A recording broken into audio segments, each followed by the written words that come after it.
Hi everybody and welcome to Sea Change's Behavioural Judgement Green Ribbon event. I'm delighted to host the event on behalf of AIR. My name is Donie, Pardy, an Environmental Health and Safety and Wellbeing Officer, or Head of Environment, Health and Safety and Wellbeing at AIR. And I suppose my job is to integrate all the health and wellbeing services that we have available to us within AIR into one singular platform, connected approach. And I suppose in the context of this particular briefing as well, I have a similar job. So I've gathered together a number of experts here today to talk about wellbeing and to go through the behavioural judgment theme. And basically, before we start, I suppose AIR would be one of the main distribution partners for the Green Ribbon campaign. 74 stores are distributing the Green Ribbon along with Boots and Irish Rail. So I suppose if you enjoy this webinar, and if you haven't picked one up already, please do. This year we're celebrating 11 years of the Green Ribbon campaign, which is run across the month of September. And basically the events and activities that carry out throughout the month are there to educate people regarding the theme of the month and I suppose the principal tagline there to end mental health stigma. So over the last couple of weeks, the theme has been focusing on judgment. And each week, Sea Change have been out and about doing the business. I know I've seen the posts on Twitter from Electric Picnic. They're handing out the green ribbons. Much nicer event, I imagine, a lot more mud this week, as they've seen a lot of them out and about in the ploughing championships. But equally, the partner organisations have been asked to host their own events and webinars to promote the campaign throughout the month. And we're happy to do so and partake in that. So judgment, the 4-5 week plan for Sea Change is basically what judgment is, I suppose, and Fergus maybe will give everybody a reminder in terms of what was covered on week 1. So just understanding what it is and the context of having a mental health difficulty, where it shows up in society. Again, we'll probably cover that a little bit as well. So media or workplace or whatever it may be, what it feels like, so the emotions and the feelings and the thoughts as a result of being subjected to judgment. So we have a small video basically of our Sea Change ambassadors. We hope to show that as well and then explore those topics. And then behaviours of judgment, so the way that we feel and the way that one acts. So we'll explore that also. But I suppose we don't want to go too deep into it without focusing a lot of our time on the positive aspect. And I suppose today is an example of that. We're having a mental health conversation. We hope it comes across and feels like a conversation. And I suppose what I want to explore today is, based on judgment and based on stigma and based on our efforts to end mental health stigma, what exactly can we do and what are the programs we'd expect to see in place. And then week 5, I think, Premier Lottery Ireland are taking over, and they're going to basically talk about a week of change. So what happens next, and that's a key thing with Sea Change as well. We're going to reference all the resources. When I first joined them, I heard about the Green Ribbon campaign and then the workplace campaign, and then I started looking at what they do. This is a year-round campaign and a year-round resource to access for mental health advices and guidance, and there's plenty up there as well. So yeah, what are we here for? We're wearing the Green Ribbon campaign. There's no shame in having a mental health difficulty. That's the reason we're wearing it, to promote that awareness. It's the reason I've gathered the panel here today, and I suppose it's the reason we must have conversations to disrupt the narrative to end the mental health stigma. So I'm joined by my fantastic panel here. Brian, you missed the breakfast this morning that we served out in AIR, but you're joining us online. And basically, I have Oonagh O'Reilly, I'll get your title right now, Director of Customer Engagement at Advocacy. What I won't do now is actually do the introduction. I might just do a quick round the house to say hello to you. And then Nicholas as well from Premier Lotteries Ireland, DAC. Did I get that one right? Yeah. And a good friend of mine, Fergus Mahar, who's our health promotion specialist, but also working for Spectrum Health. So maybe Fergus, if I start with yourself, just a quick introduction and hello. Yeah, Donie, thanks very much, and listen, welcome everyone today, and I'm delighted to be part of this great cause today.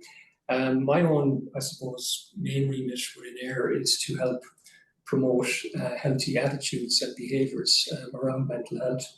On a kind of a practical basis, part of my job is to identify what works in terms of mental health promotion within the organisation, but also to identify gaps that may need filling in terms of resources. I also create a lot of content, so video content, some of you may be familiar with some of my seminars that I do kind of on a fortnightly basis. So that aspect is important, but also, I suppose, the implementation and the successful delivery of these different things. My role is also as well to promote the Employee Assistance Programme, which is there to help and assist team members who are struggling. It's something that's not just there for the big things in life, it can be there for the simple things as well too. And some of the common things that people often kind of comment back when they have contacted the Employee Assistance Services, they often think, before they do it, that it could have been the worst thing in the world. It felt like this was going to be the worst thing in the world. But common feedback afterwards was, this is the best thing I could ever have done. So that's kind of, a roundabout kind of ballpark of what I'm about. So yeah, that's kind of me. Oonagh, pass over to yourself. Thanks, Donie, and thanks for inviting me to be on this panel today. I'm, as Donie said, my title is Director of Customer Engagement and Advocacy, but my role in AIR, I work on the customer operations side, and I manage, amongst other things, the training and employee engagement for about 500 contact centre agents and support staff all around the country. And I'm also heavily involved. I co-founded and ran for a number of years the She Leads Diversity group within AIR, which is recently rebranded to We Leads. And I've stepped down from that recently, but I still have a heavy engagement in it. And that's a real passion of mine in terms of diversity and kind of normalising lots of these conversations about difficult topics that we need to get more better at talking about. So Excellent. A critical one. And Nicholas? Thanks, Donie. And yeah, you got the name of the company right. I struggled with it a few times, to be fair. Yeah, so I'm Nicholas Montgomery. I'm a solicitor in the Legal and Regulatory Department of PLI, or Premier Lotteries Ireland. You probably know us more as the operator of the National Lottery. Mental health and putting it front and foremost of all our lives is at my heart. I have a passionate interest as well. I'm a mental first aider within PLI National Lottery.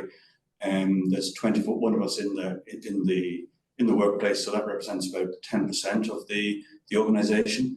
The organisation is, I'd say, puts this front and foremost in a lot of what it does, and the policies and the procedures that are rolled out within PLI.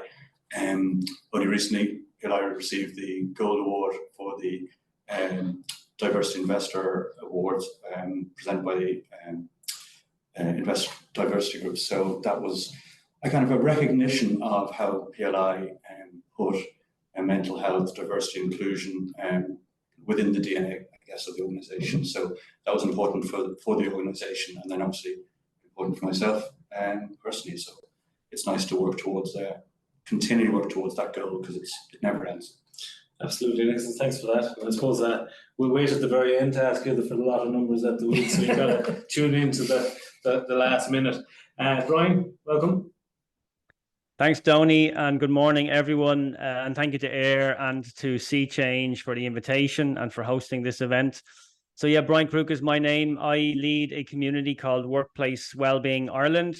So it's a community of over 4,000 people now, mainly wellbeing leaders, wellbeing service providers, wellbeing champions, mental health first aiders in Irish organisations. And our goal is to educate, to share lessons learned, kind of to play it forward, if you like. So we host free events, webinars, there's a podcast, there's a weekly newsletter as well. And for anyone that wants to dive deeper, there's training programs done as well in wellbeing champion, wellbeing leader training. I also have the great privilege of leading the postgrad in workplace wellness at Trinity. And we welcomed our brand new cohort of students yesterday to Trinity. And as part of that, I'm a big fan of Sea Change. So there was a Sea Change green ribbon. There was, I think there was a little kind of key holder. and there was a tea bag for every student, over 70 students starting yesterday. So there was one of those for everybody. So the tea bag to help get the conversation started. Not that they needed it, but I think it's just a really nice kind of token gesture as well. So every one of our new students got that. Excellent, Brian, thanks. And actually, I love the idea of the tea bag. I was considering we had a cup of positivity, which is the tagline, but unfortunately, health and safety, which is also me, had to rule it out. So I suppose kind of thanks for the introductions, guys, and I suppose we're going to go into the panel piece now. I wasn't too sure whether I'd do it before or after, but I just want to firstly mention the Sea Change ambassadors, because I do firmly believe it's the jewel in the crown, really, in terms of what Sea Change provides nationally. So basically, they share their personal experiences, and I suppose that kind of helps us in terms of educating ourselves, in terms of what it's like to experience mental health difficulty, whether that be in the workplace or other places. So to start my panel off, I suppose, Fergus, I might use you first to kind of set the scene, and I'm going to ask you, I suppose, initially, what is judgment, and then kind of what are the behaviours of judgment? Okay. I suppose if we look at it take it from the beginning and the root meaning of the word judgment, there certainly was a lot of, from a philosophical point of view, the word judgment wasn't never slanted. It was based on our assessment of value of something. So if we thought something was good, or if we were able to assess something as bad, do we like it, do we not like it? So the original meaning of the word of judgment was more to do with the capacity to discern. But I think nowadays when we use the word judgment, it definitely has negative connotations, and it definitely separates us. You know, when we judge somebody, we make them feel different, we make them feel other. Some of the behaviours, I suppose, around what we do when we judge people include things like, cynicism, where we in some ways dismiss people and set them apart. When we criticize people, I think it's a truism to say that criticism says more about the psychology of the critic than it does the person that's actually intended. And, even in our day-to-day relationships, criticism ruins a lot of things. Criticism definitely, if it's manifested commonly in relationships, is one of the most common causes of relationships breaking up. But it definitely has its place as well too in how we judge people who experience mental health. I think sometimes as well too, around that whole theme of behaviours of judgments, we can jump to conclusions around people. If somebody's experiencing a mental health problem, we can jump to conclusions about, what's the reason behind it, why they are this certain way, with our explanations, often misinformed explanations. We can assume we know the answer to people's problems, that people are struggling with difficulties. We can definitely prejudge people in that sense.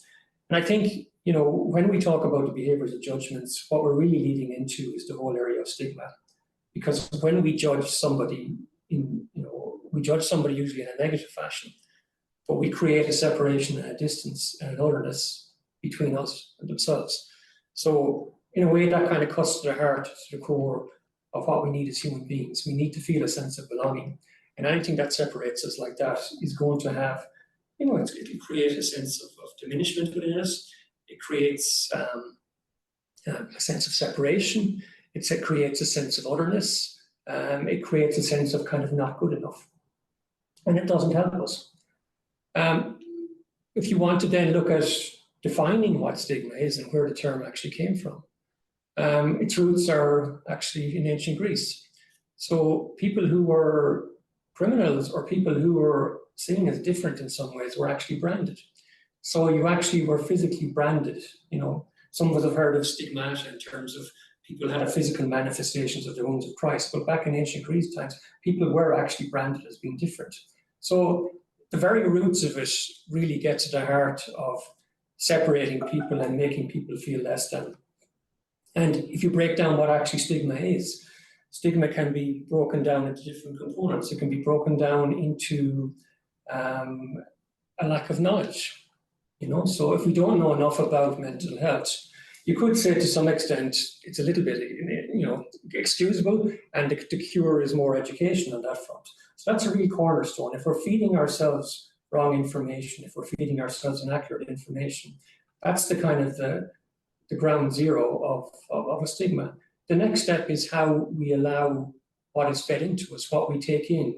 Sometimes, misguided influences, sometimes misproper information, how that actually influences how we then look out at the world. So it tends to influence our attitude. And when our attitude is formed from misinformation, our attitude is more likely to be prejudiced. And if it only ended there, it would be something. But the problem is, when we have gotten, when we spread inaccurate information around mental health and what it is like to suffer and experience mental health problems, that doesn't just affect our attitudes, it affects our behaviors. So we are far more likely to discriminate. And that's when it really becomes a problem. I think it's also, when we look at, I suppose, some of the behaviors, again, of judgment that are important, we can tend to forget at times how important language is. And while I'm one of these people, and I hold my hand up on this, that is not necessarily wed to the idea that we have to be prescriptive in our language, because we're human beings. Sometimes we say the wrong things, and sometimes we don't know the right thing to say. And oftentimes when someone is struggling, it's not about choosing the right words. It's about having the intent to listen. It's about having the intent to help and support. It's about understanding them. So there is no guidebook that we can consult to have all the right words in it. But at the same time, the language that we do use is important at the same time. So for example, people who experience mental health issues, particularly around depression, you become very sensitive. And by that, I don't mean kind of sensitive in a self-indulgent way. I mean, you become very sensitized to the negative. So even though, things that are going wrong on around you maybe of a neutral sense, or maybe even in a positive sense, the things you tend to draw your attention to are the things that are wrong, the things that you've done wrong, the things that you have to be ashamed about, the things that in some ways are negative. So people who experience low mood over a long period of time become very, very sensitized. It's not that they're moaning, they become very, very sensitized to negative words, negative environments, seeing the negative things. So that's why at times I think it's incumbent on us and important to us in our day-to-day relationships and in the workplace to be a little bit more understanding about the words that we use. And some of those words that we often use casually could be along the lines of, somebody's on the spectrum, or somebody, or I'm a little bit OCD simply because I perceive myself to be hyper-organized or something like that. Or, I've had a tough weekend, on the beer, I'm depressed, Having a hangover is different from depression. We can describe somebody as being schizo, we can describe somebody, as being psycho, all these different words. And in and of themselves, they're just words. But if somebody is experiencing any of those sensations or is experiencing any of those feelings or has a diagnosis of any of those things, they're going to be very, very hypersensitive. So really, it's not about always having to tread carefully. It's about listening. When we have conversations with people, it's about listening. It's about understanding. It's about observing. So, excellent, Fergus. You nailed the brief there in terms of our theme. But as I say, it's important to know the words that they do matter in a sense. I know one of the lived experiences that I would have attended a previous Sea Change event, but basically the person built up the courage to talk to their manager, and when they talked to their manager and disclosed their mental health difficulty, he went away and then had a meeting with the individual and said, I Googled it and it didn't look good. And that person basically said those words that ended the whole engagement with the workplace in itself. The trust was gone. And I suppose kind of the other thing is just that understanding and experience. I think it's a massive piece of this. Since people behave this way, I don't think they mean to in reality. It's kind of multi-generational kind of piece. And the big thing, Donie, about kind of unintentional stigma is when it makes people defensive, people will close up. Even though you think you're doing the right thing, you might be, giving the person advice. When we in some ways don't validate a person's experience, we don't validate thoughts that they're expressing, when we don't validate the emotions that they're actually feeling, it creates a gap. And that person then is thinking in their mind, okay, this is not a person you're going to open up a conversation with. I feel bad about even bringing it up. And you're going to just shut down. And the opportunity for opening up a conversation is gone. And just to hark back on that event as well, that individual as well, once they disclosed it, one of the behaviours she noticed was basically she found herself working harder, trying to do more, trying to make sure that she was kind of going up to muster. That's strange. Another kind of little antidote as well in terms of new apprentices. I would brief them health and safety last week, and if a guy breaks his arm, he's your best buddy. He sits in the van with you every day of the week, and he's gone for 6 months, and he gets the medical treatment he needs, and he gets back to full fitness and goes through occupational health and arrives back. What's the general feeling? Now, and they were all very honest, but the overwhelming sense was happiness that the old crew was back together, you know. A few of them said a little bit of apprehension of whether he was up to the task, you know. But when I asked the same question about somebody with bipolar disorder, there wasn't a difference in the answer I would have said. I was very impressed, but it was a longer time for them. They were just thinking. Thinking. Yeah. So I think that was the difference there, and kind of even just some evidence that, you know, that stigma exists, even if they, you know, are trying to actively work at it or not. You know? There's a level of stigma too, in the sense that, you know, and again, maybe I'm kind of drawing a judgment on this, but broadly speaking, even from surveys and from talking to people who have experienced mental health problems, nowadays, thankfully, we're more open to the idea that people who experience anxiety and depression are normal. They're the same as us. They're human beings who have their struggles. But there's that higher level of stigma for things like bipolar disorder. There's a higher level of stigma, again, for somebody who has a diagnosis of schizophrenia. So it's not just stigma of mental illness. There's a stigma, there's a graduation of level of stigma involved as well too. It's probably worth doing. We'll go through the Ladybird version, is the way I like to say it all the time. You know, I suppose, Brian, maybe help us out here. What is stigma? Well, I mean, I think Fergus has summarized it incredibly well there. I can certainly speak to stigma in the workplace. I mean, we know, you know, as Fergus was saying, it's a mark of disgrace associated with a particular circumstance, quality, or person. If you want to look at the definition, certainly in the workplace, though, I mean, stigma is something that can affect the individual in terms of their, let's say, the individual themselves. I mean, they may be less likely to go for a promotion if they feel, you know, they're stigmatized at work, if they're being excluded, for example. There's one of the behaviors of judgment is exclusion. They're being excluded from certain teams, certain projects, certain areas. So they're a lot less likely to, let's say, put themselves forward for promotion. There's one of the impacts of stigma in the workplace. Another challenge would be around resistance. So let's say resistance to ideas from people that we perceive that have a mental health challenge. I would see that quite often. So, you know, maybe it's consciously or unconsciously, in the most part, we're less likely to listen to these ideas, to support these teams of individuals that might be stigmatized. So that's a real challenge in workplaces. But of course, the counter to that is actually quite simple, though. It's leading by example, and definitely it comes from leadership, but it's everyone in the organization, leadership right through to line managers, you know, to our peers. Can we ourselves lead by example? To use some of the, you know, the behaviors that Fergus spoke about, to be that little bit more understanding, to be empathetic, to maybe to know our colleagues a little bit better, and to you know, active listening, actually, as Fergus mentioned as well, to listen that little bit deeper and to understand. I mean, they're the real kind of positive behaviors that we can adopt ourselves to lead by example in the workplace. And it's that kind of you know, leading by example that leads to an overall culture that can eventually end the stigma and break that stigma cycle. And I know we'll probably talk about frameworks and how you go about that a little bit later, but it's really the key part is that leading by example piece. Excellent. And again, I kind of consciously reiterated the question when I was digging, but I kind of wanted to land that understanding between behavior and judgment before we move on. So I'll hit you with a few stats here now, I suppose. Estimated that 1 in 4 people experience mental health difficulty, meaning we may all be affected in some way. What's kind of, what would be your views on that, Oonagh? 1 in 4. So, like, do we not all? I was going to say, I'm very conscious of my language now, Fergus.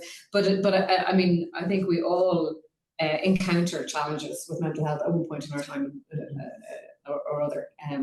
You know, I had a challenge this morning when I was coming in and I was running late.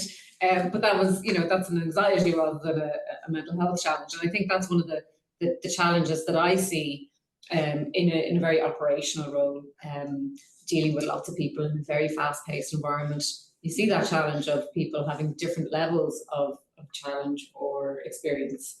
And to Brian's point, you know, leading by example, listening to people, creating that environment of compassion and to some extent clarity about what you expect from people, Absolutely. How you're going to help them achieve what you want them to achieve.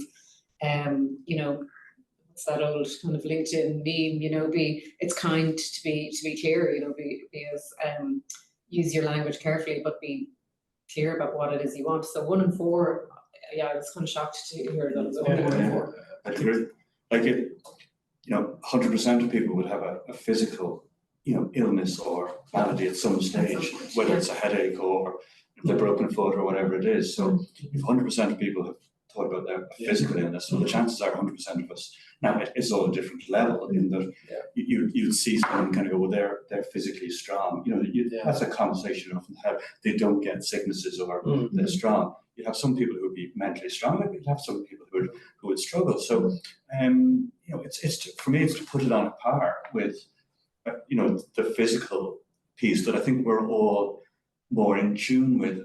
And I think this is where it goes to the educational piece. I think a lot of us are not equipped to possibly, you know, like let's take the good in everyone. No one goes out of the way, you'd hope, to say certain things or to do certain things, but possibly just a lack of knowledge. That if someone said to you, you know, my dad had a heart attack, you kind of know where you're going. You kind of roughly know what it was. If someone said, oh, my dad's been diagnosed with schizophrenia, I think the person would kind of freeze and possibly not know what the next thing to say is. And to Brian's point, to get over that, that's all about education. That's all about people being able to say the right things, as you said there, Fergus. It's the listening piece, to listen and to actually hear what they're saying.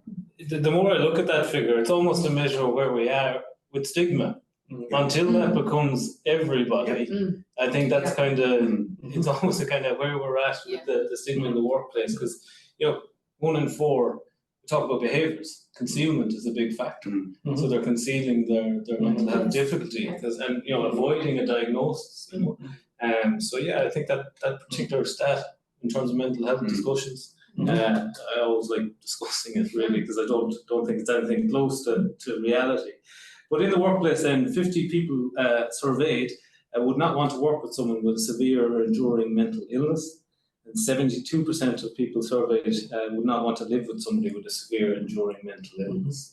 So again, those two stats again just show that stigma exists, and this is why we have to have conversation to battle against that. So I'll kind of segue on to my next question then. So psychosis, schizophrenia, bipolar disorder and depression, they're all seen as lifelong labels, and they mark, I suppose, a person different from the rest of society. So that's their discussion. But recovery is possible. Who wants to take that one? Well, I mean, some of the myths around mental health and mental illness is that, well, one of them is more prominent ones, they don't recover. But most people, to some extent, do experience some form of recovery or some form of alleviation of symptoms. But being truthful, that is not to say that for a small cohort of people who can be treatment resistant to both medication and also to various forms of therapy. But broadly speaking, you know, people do recover from, are able to get back some sense of control of their lives. And that's a really big thing, because we all, just because we have an experience or a challenge with our mental health, you know, it doesn't mean we're disordered, or doesn't mean that it necessarily is going to be a lifelong problem.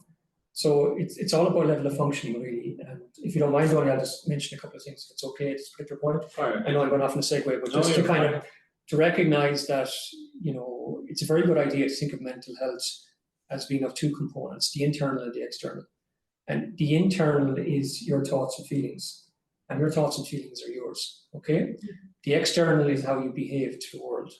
And that could be a variety of different ways. It could even be hiding how you're actually feeling from the world.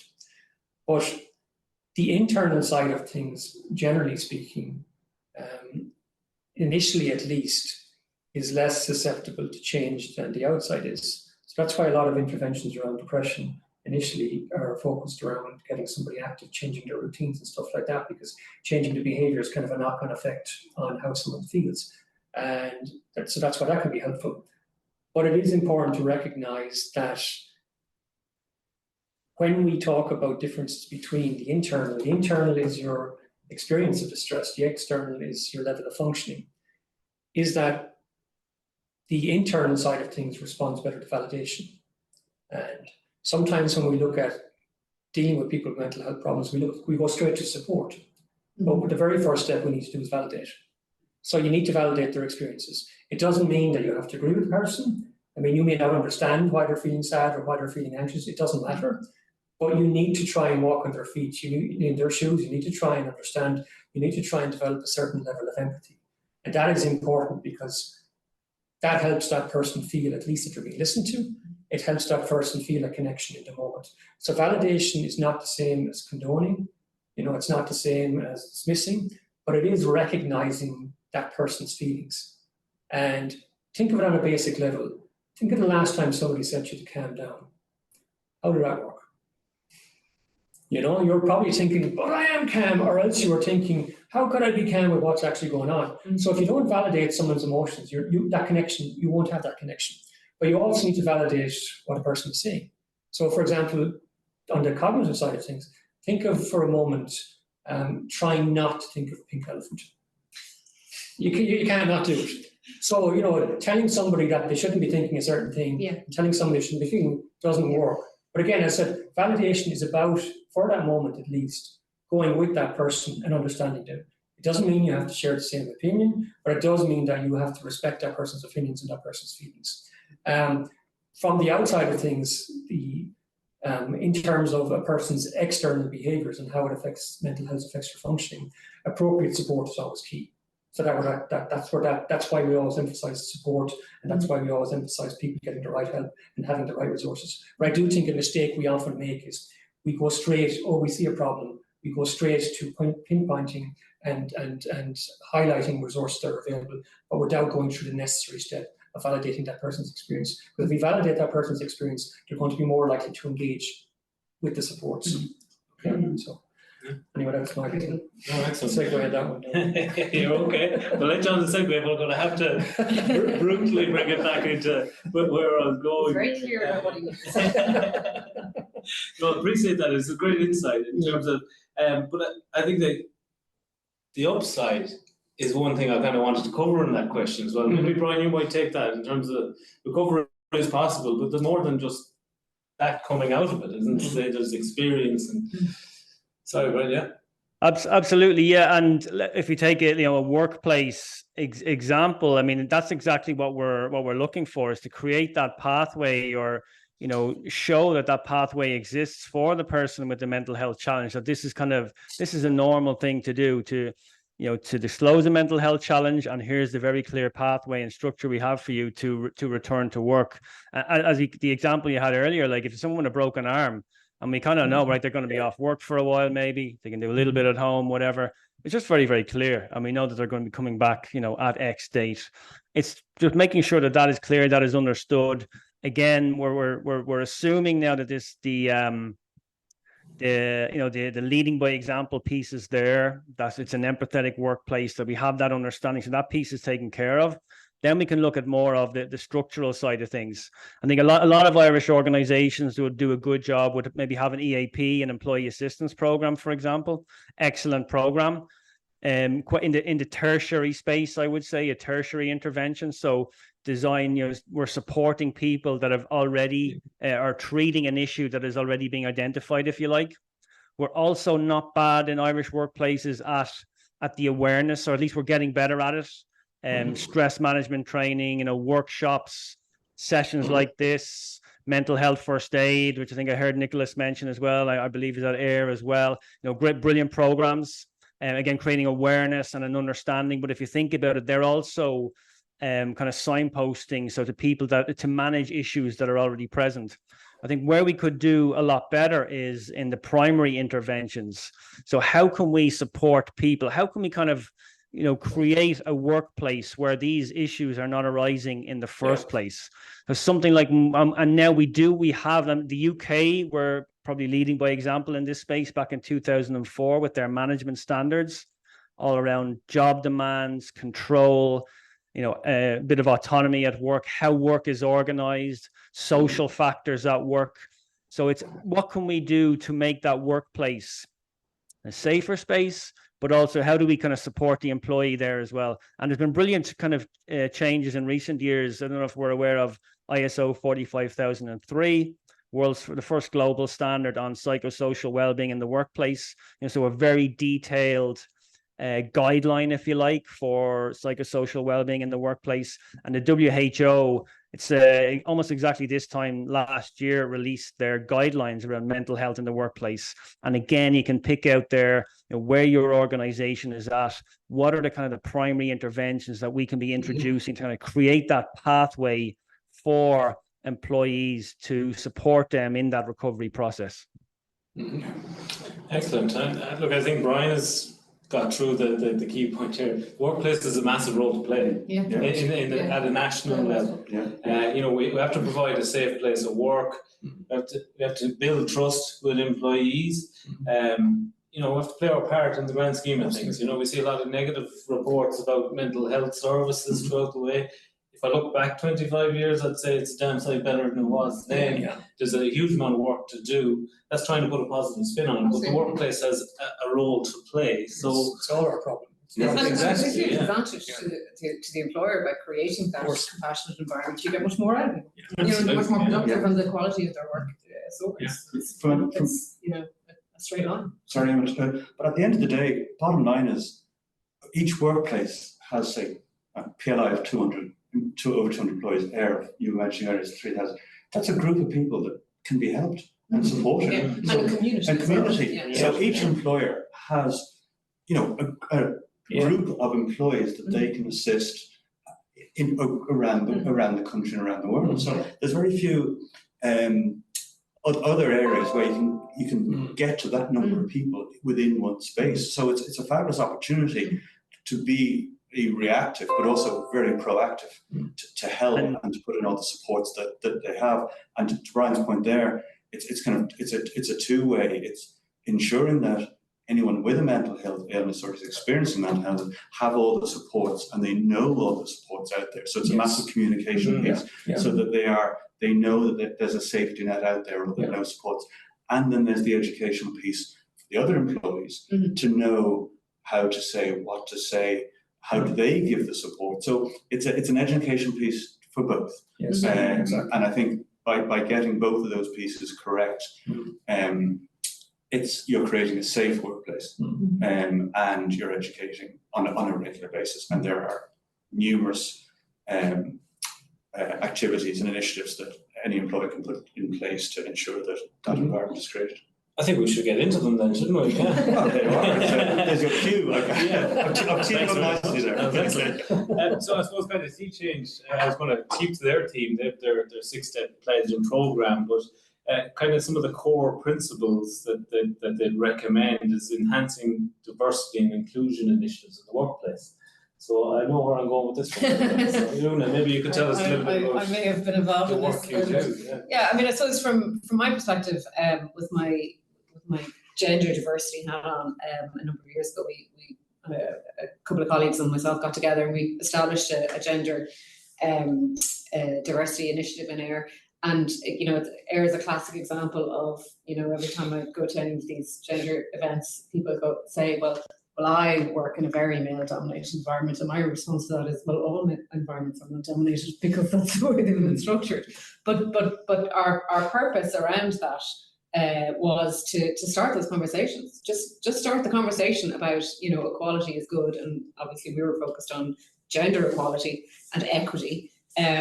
But we didn't limit ourselves to that, and that's why one of the reasons why we rebranded to We Lead last year. But the important thing, I think, was starting that conversation, having events like this webinar and lots of we had an event yesterday in our atrium downstairs where we had a male and female leader talking about how they embrace change, and it's really just that sustained conversation And that, to me, allows people to learn the language about whatever the topic of conversation is, become a little bit more comfortable in raising those topics. So in this case, around mental health, around, you know, that sense of resilience that people build through their experiences and through their mental health challenges, talking about it, making those conversations just part of day-to-day life. And Nicholas, you mentioned, you know, that we have a group of people, a community of people here within each company that you can leverage and that we can go out and to talk to.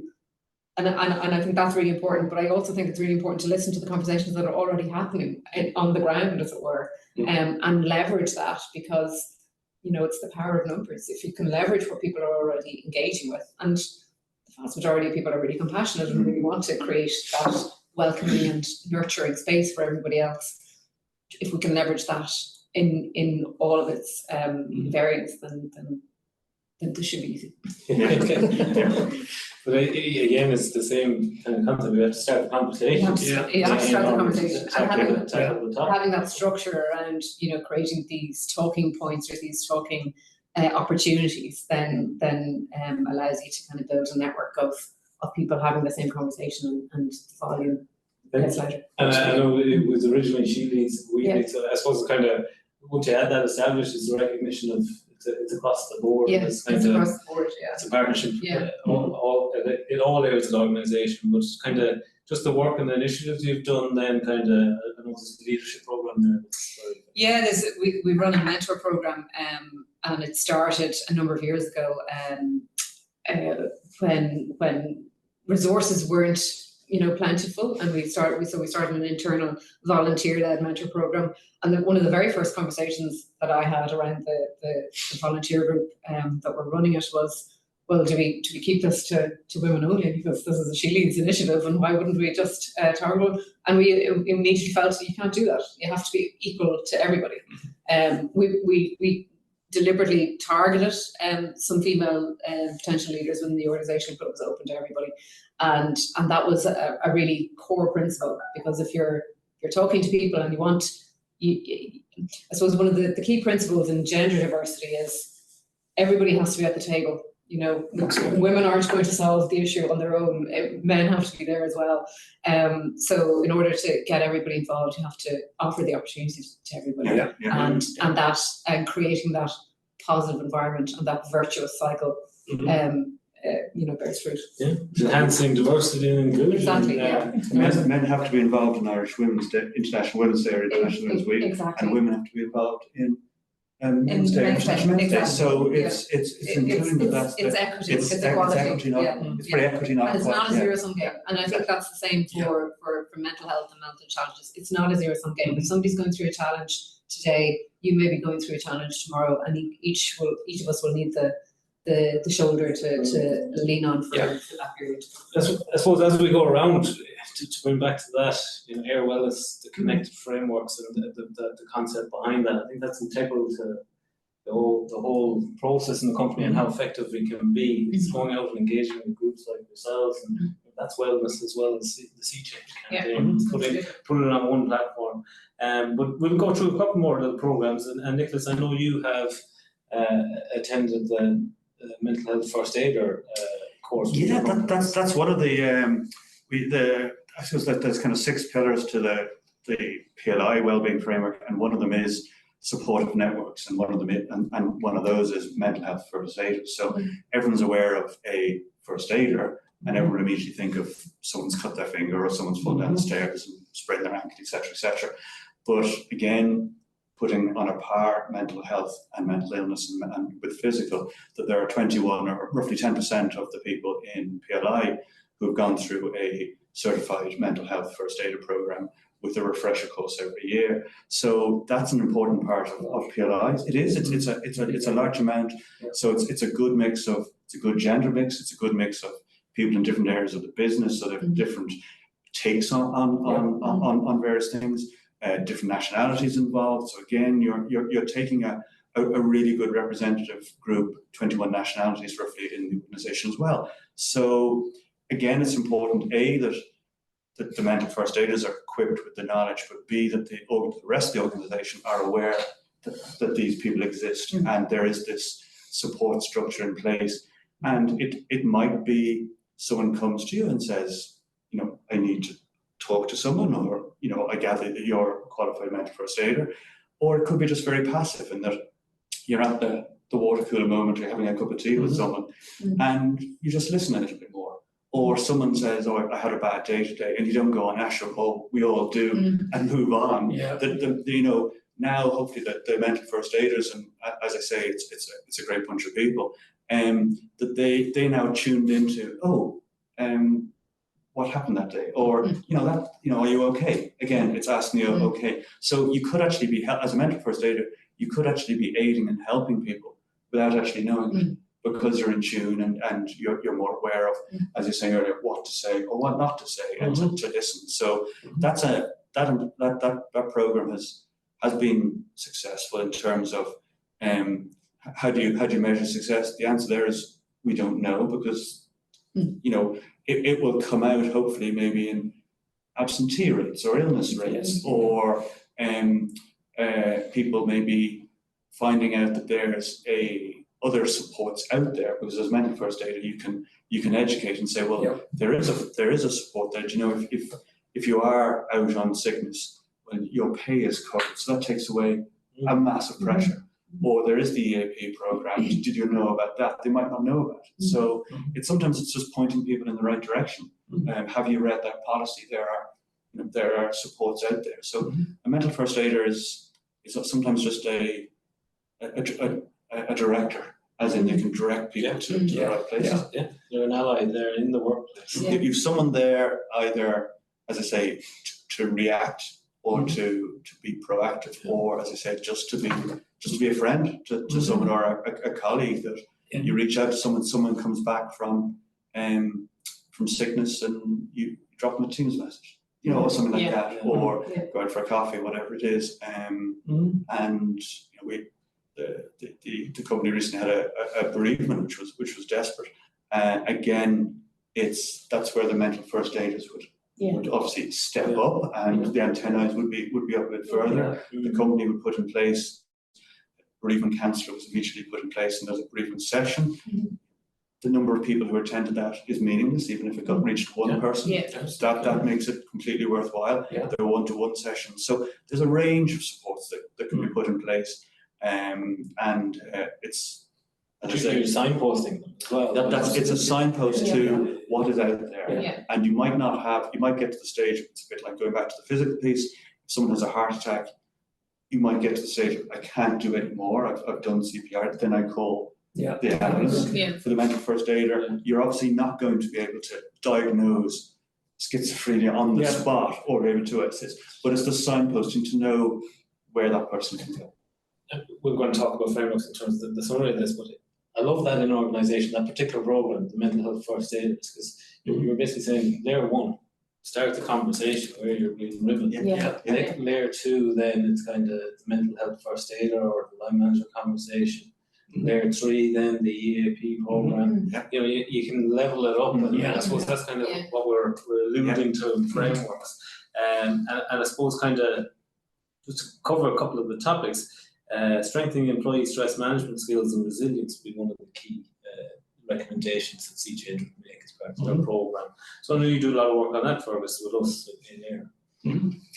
In terms of the area of mental health activities that C-Change would recommend. Yes. That, strengthening employee stress management skills and resilience is an and not just through the university. And if I could just signpost what may be coming down the line.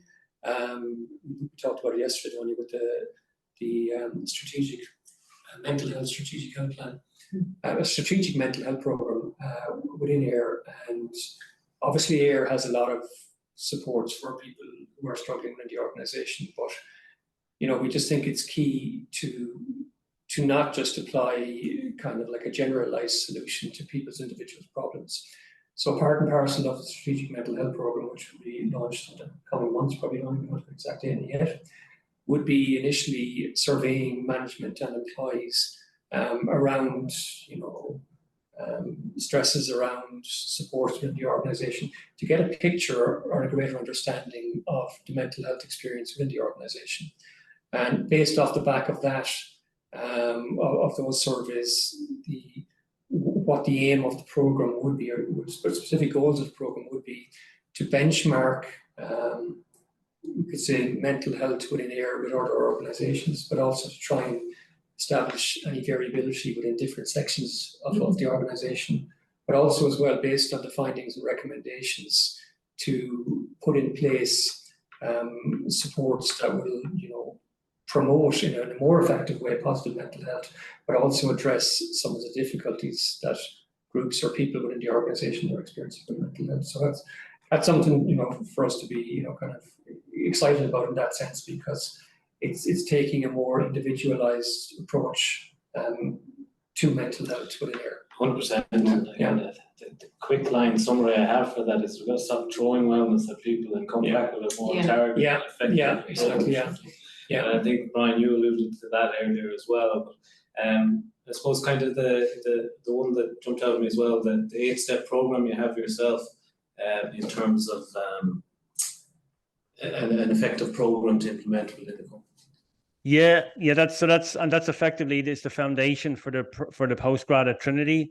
So it's an 8-step framework for developing a sustainable workplace wellbeing program. So it does look at the broader workplace health promotion area. So if we take the WHO definition of the 4 avenues of influence, one being psychosocial, the other being the physical work environment, and communities, where DEI would play a huge part on other communities in workplaces, internal and external, and then personal health resources. So that 8-step framework is a practical step-by-step guide on how you would go about implementing a program or a initiative in a workplace. And it could be mental health related, could be physical health, it could be a community initiative as well. So that's your 8-step framework for the broader piece.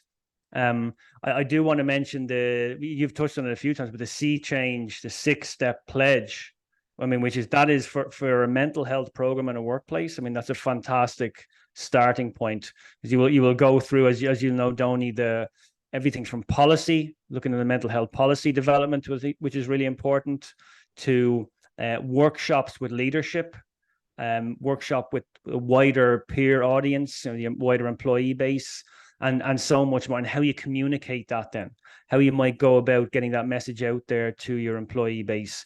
So there's quite a few options out there in terms of frameworks, the 8-step frameworks at workwellireland.ie, Sea Change for your kind of deeper mental health partnership. And then it might be that, Sea Change will, depending on where you are as an organization, may recommend something like mental health first aid. They're a great source of kind of advice when it comes to mental health in the workplace. So I think there's some brilliant starting points for organizations.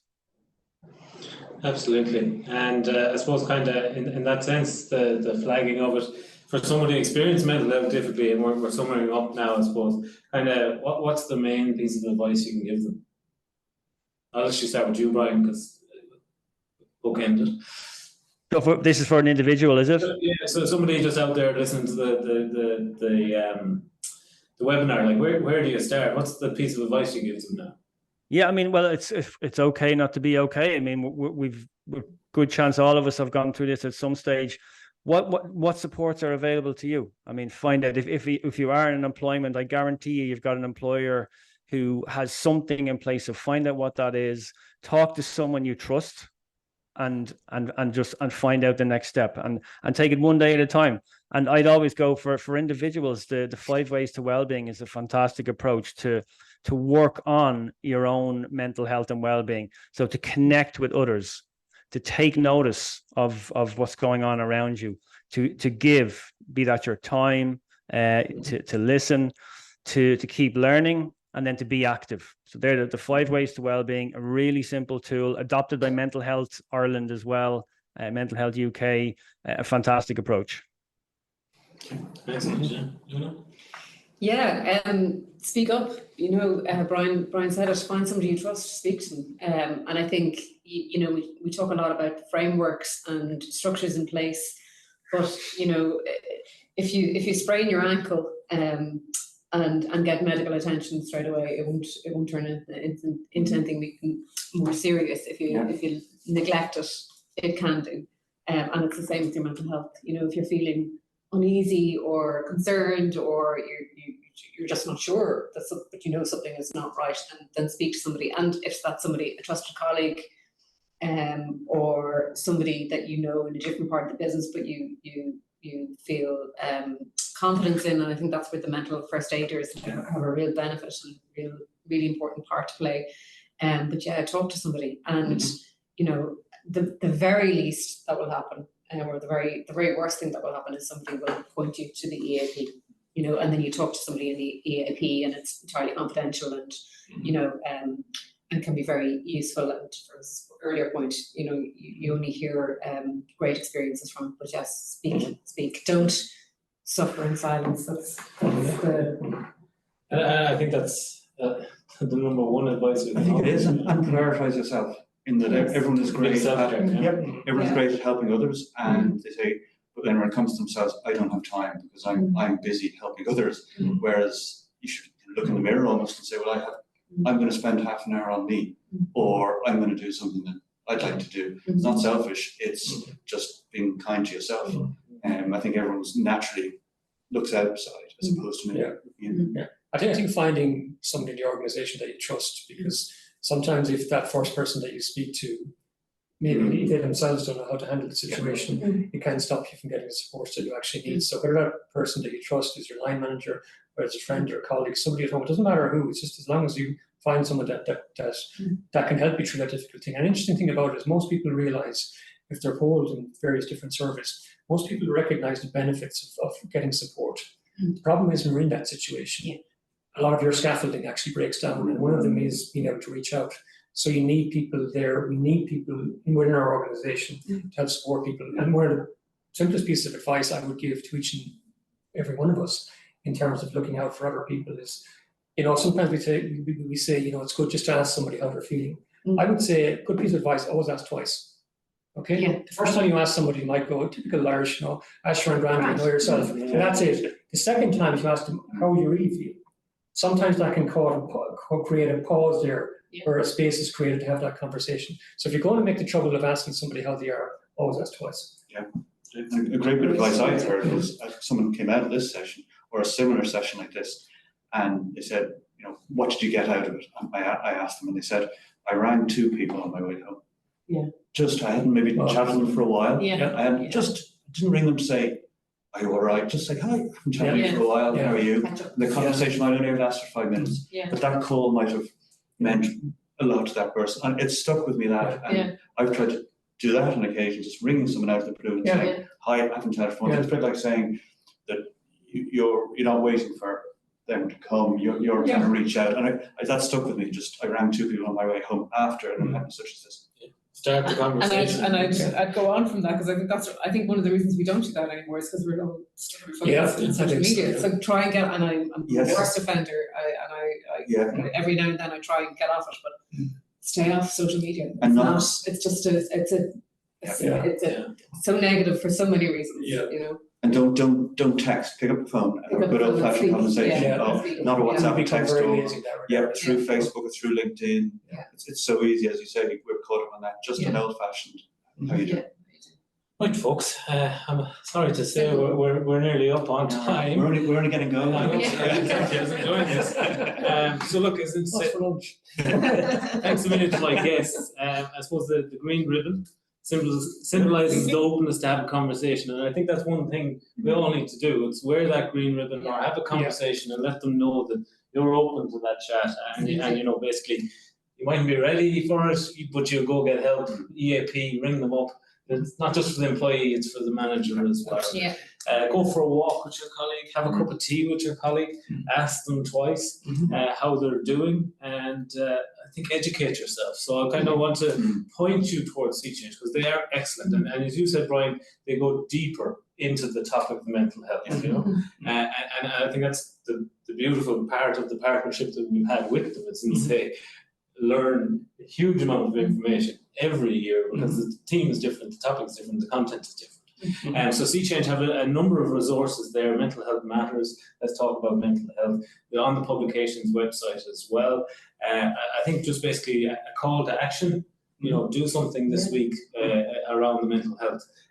But start that conversation with someone. And I suppose just again to my panel of guests, thank you very much for coming along today. I think we potentially have time for a few questions, or a lot of people probably a little bit overrun on their time.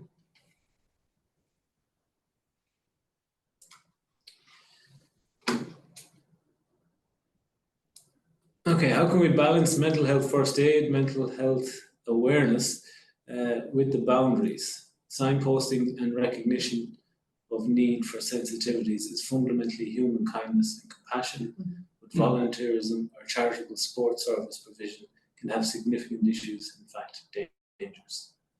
So I think that's from Mary. I think what Mary's getting at there is sometimes some organizations might place an awful lot of expectation and pressure on their mental health first aiders. I mean, if you think about it, they've done a 2-day program. And as Nicholas is saying, they're not experts. They're there for just a little bit of extra support, a little bit of signposting. So what can often be lacking, or sometimes lacking, is maybe support for those first aiders and ongoing learning or ongoing CPD, if you like, and safeguarding for those individuals themselves. But I think quite a few organizations will turn after that 2-day training. They'll turn it into a bit like an ERG, an employee resource group. So that would, you'd have your monthly meetups. What are the trends? You might have a speaker coming in. You'd have your refresher annually.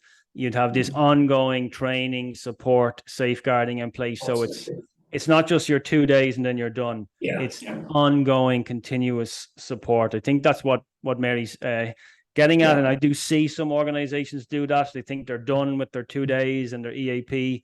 But it's an ongoing, continuous iteration and learning journey. Great point.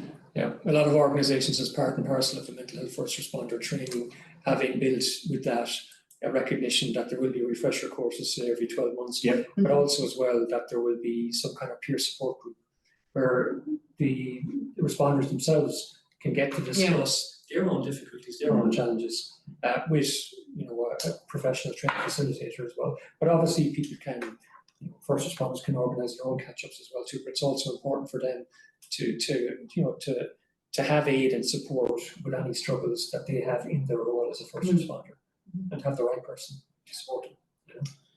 Fair point. Excellent, folks. We're going to have to wrap it up there. Again, my thanks to the guests, and thanks to you for sitting with us for the last hour. And that's it. Great. So, Thanks, everyone. Thanks, everyone. Thank you. Great. Bye-bye. Thanks, everyone.